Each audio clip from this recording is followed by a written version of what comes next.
Trump absolutely crumbled while talking to Mark Carney on national TV after breaking every promise he made to his base, like turning Canada into the 51st state. But today, Prime Minister Mark Carney walked into the White House and shut him down to his face. Let's begin with the first minutes of the meeting. President Obama, and if he wanted help, I'd give him help because I'm a really good builder and I build on time, on budget. He's building his library in Chicago. It's a disaster.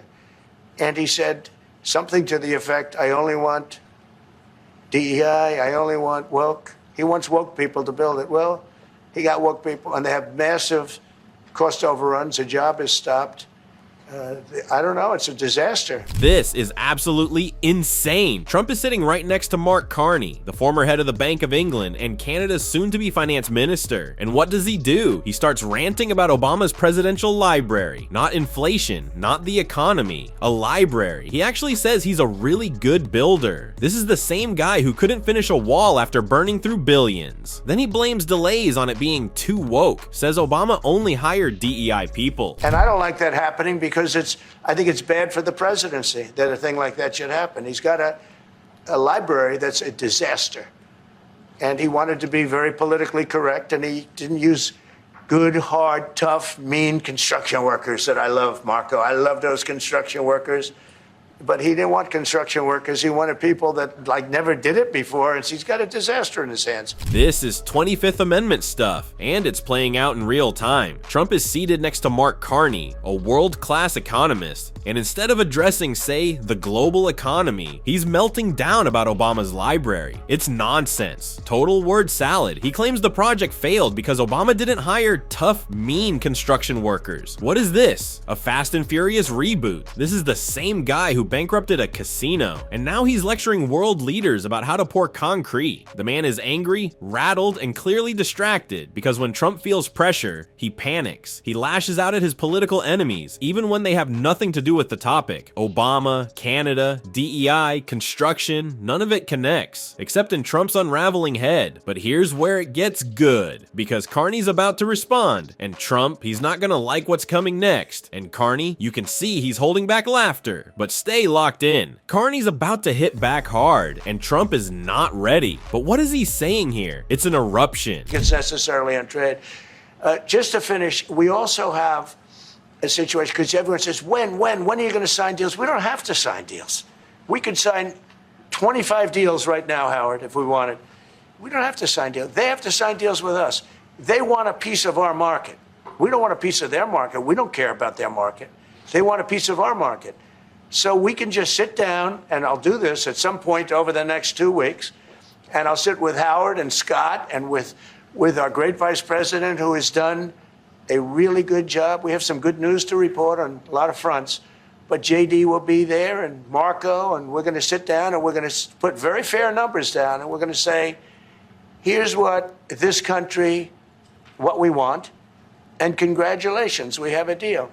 And they'll either say, great, and they'll start shopping, or they'll say, not good, we're not going to do it. I said, that's okay, you don't have to shop. Now, we may think, well, they have a right, that maybe we were a little bit wrong, so we'll adjust it. Ah yes, classic Trump strategy. Step 1, word vomit about 25 deals. Step 2, pretend everyone is begging to do business with him. What's actually happening? Other countries are running in the opposite direction, straight into China's arms. Why? Because under Trump, the US has become the world's most unreliable business partner. He says we don't need their markets, but reality says otherwise. China won't even return his calls. And while Trump pretends to be in control, they're loving the fact that he's not. That's why he's panicking. That's why he tries to look tough, and that's why he rambled through that bizarre list of names like it was a family barbecue instead of a trade negotiation. But here's the kicker. Mark Carney knows exactly how weak this all sounds. And the next clip, he says what everyone else is thinking, right to Trump's face. Here is what you've been waiting for. They get along very well. They like each other a lot.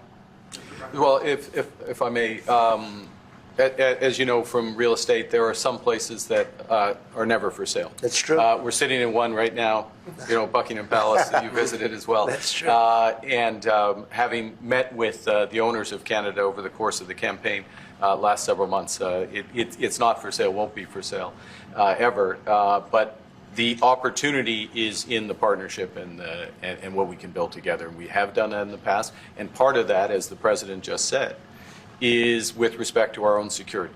And my government is committed for a step change in our investment in Canadian security and our partnership.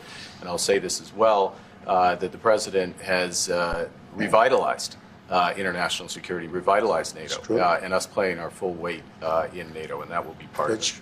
And they have, I must say, Canada is stepping up the military participation because Mark knew, they were low, and now they're stepping it up, and that's a very important thing. But never say never. Donald Trump just got politely steamrolled, and he didn't even notice. Carney hits him with a royal-level shutdown, saying Canada isn't for sale and never will be. A total checkmate move disguised in diplomatic charm. While Trump is trying to crack real estate jokes, Carney's talking global security, NATO, and actual commitments. You can feel the difference. One guy is living in reality, and the other is still playing Monopoly with countries. And just when Trump tries to claw back relevance with a weak never say never, it lands like a sad punchline. But hold on, Carney's not done embarrassing him. Canadians don't want it. Would you respect that? Sure, I would. But this is not necessarily a one-day deal. This is over a period of time they have to make that decision. Yes, go ahead. Yeah, if I may. If respectfully, Canadians' view on this is not going to change on the 51st day. Secondly, we are the largest client of the United States in the totality of all the goods. So we are the largest client of the United States. We have a tremendous auto sector between the two of us, and the changes that made have been helpful. 50% of a car that comes from Canada is American. That's not like anywhere else in the world. And to your question about is there one thing? No, this is a bigger discussion. There are much bigger forces involved.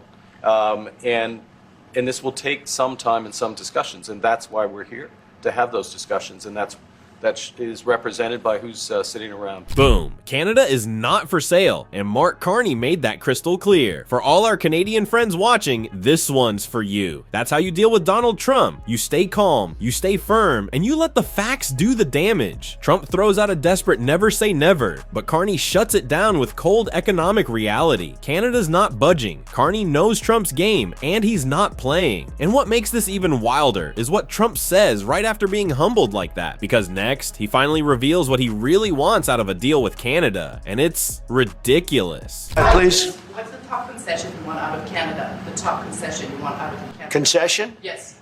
Friendship. But that's not a concession. No, we're going to be friends with Canada. Regardless of anything, we're going to be friends with Canada. Canada is a very special place to me. I know so many people that live in Canada. My parents had relatives that lived in Canada, my mother in particular. And no, I love Canada. Friendship from the man who spent years torching America's alliances like a toddler with a blowtorch? This is the guy who insulted every G7 leader on Twitter, then says he wants to be friends like it's a schoolyard handshake deal. Trump isn't just bad at diplomacy, he's actively allergic to it. He doesn't understand trade, he doesn't understand partnerships, and he definitely doesn't understand what a concession is. But the most surreal part, he starts name-dropping Canadian relatives like he's trying to charm his way out of a speeding ticket. It's delusional, and it gets worse, because right after that little love letter to Canada, he exposes just how little he knows about the actual trade relationship. During the campaign, Prime Minister Carney talked about the American betrayal. How do you react if Canada decided not to shop in the American store as much as before and decided to partner with other countries? Well, we don't do much business with Canada from our standpoint. They do a lot of business with us. We're at like 4%. And there it is. You can actually see Mark Carney's soul leave his body. Trump says, we don't do much business with Canada, even though they're literally our biggest trading partner. He doesn't get it. Nobody on his team gets it. And if you don't believe it, wait until you see what happened when his own trade guy got dragged in front of Congress. You've got to see this. So my concern is on the tariffs. Who pays tariffs, Mr. Secretary?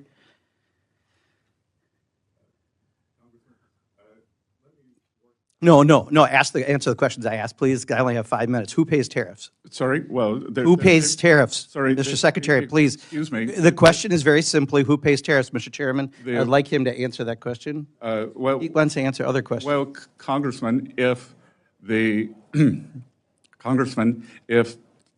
the exporters, they dislike tariffs so much, why wouldn't they, if, I think what you're trying to get me to say. Did you remember the question? I'm not sure you did. Who pays tariffs? That it's a very complicated question. Reclaiming my time. People pay tariffs, right? Reclaiming my time, Mr. Secretary. Reclaiming my time, Mr. Secretary. Reclaiming my time. You clearly aren't going to answer it. I'm not going to waste my time having you go, This was a straight up demolition. Congressman Mark Pocan asked the most basic question in trade policy: who pays tariffs? And Trump's trade guy, Scott Bessent, collapsed like a folding chair at a monster truck rally. He stammered, dodged, tried to change the subject, and then finally called it complicated. Complicated? It's not. The answer is consumers pay tariffs. Period. This is what happens when you put unqualified loyalists in charge of the global economy. They don't know what they're doing, and worse, they think you don't know either.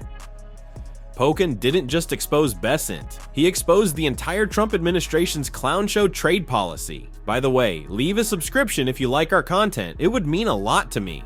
But now back to the video, and believe it or not, the humiliation is still not over. Mr. Secretary, reclaiming, exporters can Mr. pay Chairman, tariffs, I asked the reclaiming my exporters can time. pay Tariffs.